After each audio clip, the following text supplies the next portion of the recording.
ROLA. Okay, we're ready. Captain Chris Rolla, ROLA. All right.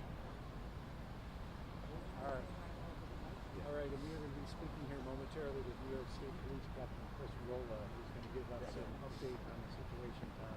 He's about ready with his gathering here to get the latest details. Captain Chris Rolla with the New York State Police.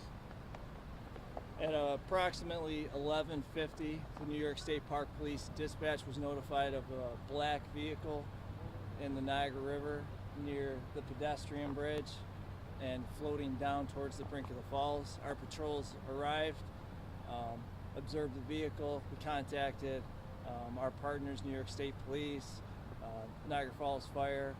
At that time, we determined from eyewitnesses that there was believed to be one female occupant in the vehicle.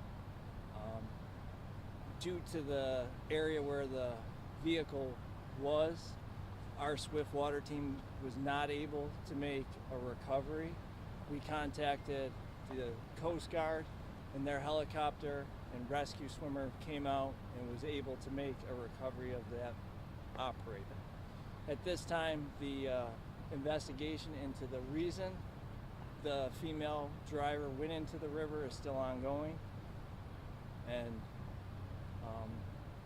that's Do you know what if we this is have. a local woman or a tourist or She anyone? is local. From where, do you know? We're not gonna this area at this time. We're not gonna say exactly where she lives. We haven't made notification of the family yet. How did the car get into the water? Drove in between the pedestrian bridge and the vehicle bridge. Did it appear to be an accidental entry into the water? That's part of the investigation that's still ongoing. We're still making interviews and talking to witnesses that were on scene. How about how far away are we from the brink of the falls here? About 50 yards. Were you able to make contact with her while she was in the water? In the vehicle? There was no movement since the time our patrols arrived on scene. There was no movement of that female operator from that time. Do we know age? Age of the female operator? Late 60s. Anything else found in the car? There was no other occupants in the vehicle, and we did not talk to the Coast Guard rescue swimmer about any objects in the vehicle, but we do not believe that there is any evidentiary value to the car. Let's talk about the inherent danger. You had said before you didn't put out your swift water rescue team because of the proximity to the falls. Can you just talk about the inherent danger here? There's inherent danger, and all the park police members have some swift water training, and then we have a specified swift water rescue team of 7 better trained individuals to a higher level.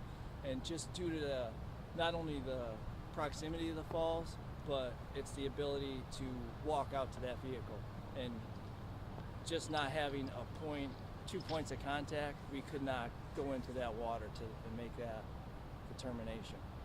Can you just walk us through how this all came to your attention, what was seen, and how it was reported to your agency and the Parks Police? Eyewitnesses observed a vehicle floating down the river, and that's what most of the witnesses here today advised us of. What are the next steps now for removing this car without risking any life to remove it? That's something that we're going to work on later with the state park operations and some of our other partners to determine the safest way to have the vehicle removed. Can you Those just of us who just arrived late, do you mind just going through kind of how this happened and if weather played any role in this? That investigation as to how the vehicle entered the water is still ongoing. State police, they used a drone. What was the drone specifically used for? Could you While we were elaborate? waiting for the helicopter, we utilized the New York State Police drone and also State Fire's drone just to ascertain how many people were in the vehicle. As I had said, eyewitnesses reported 1, but we always want to make sure, obviously, that there was only 1 occupant in that driver, and if that occupant was alive or not. Did you use the drone to get license plate information? as Yes, well? we did. We used the drone. The trunk was open on the vehicle, so we were able to get a license plate, and it's all part of our investigation. Were there any belongings left on shore before the car entered? We have not found any. I know the agency's trained for you know, things all the time, but this was very dramatic to see happen, you know, in real life, this rescue attempt. Can you just kind of walk us through, I mean, what happened here with that helicopter? I mean, it was pretty remarkable for everybody that was on looking here. Yeah, it was incredible a job by the Coast Guard. They have very highly trained members, and we all witnessed it. It was quite a recovery. One more question. We got to get Rolla Is back. this the first time that you or maybe the vast majority of first responders here responded to something like this so close to the brink? We've never had a vehicle in the water this close to the brink. Did any Canadian officials assist in this in any way? Yes, they did. The Canadian Coast Guard did assist in it. We also, before we were able to confirm that occupant was in the vehicle, we had requested that they check their shoreline just in case that person had exited the vehicle. The Okay. Coast Guard was U.S. or Canadian? That did The Coast Guard that made the rescue was the U.S. Coast Guard. All right. Thank you. Thank you, guys. Thank you, so Kevin. We'll much. keep the news desks updated if there's anything else to share at any Thank point. you so much. We appreciate it. We have video of, Okay, you want to hook up and speed it back? yeah.